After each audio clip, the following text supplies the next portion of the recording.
صحیح بخاری صحیح مسلم کے اندر حدیث موجود ہے، رسول اللہ صلی اللہ علیہ وسلم نے فرمایا لا تقوم الساعة حتى يمر الرجل بقبر الرجل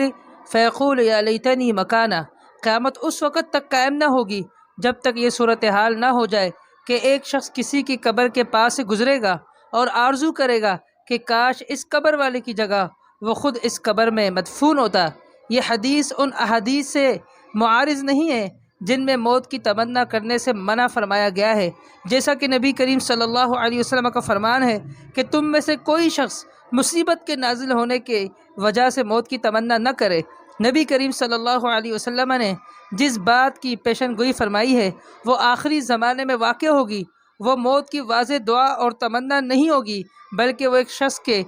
دل سے اٹھنے والی یہ خواہش ہوگی کہ کاش وہ ان برائیوں اور فتنوں والے تکلیف دہ اور پریشان کن حالات سے کسی طرح چھٹکارا حاصل کر لے، چاہے یہ موت کے ذریعے ہی کیوں نہ ہو۔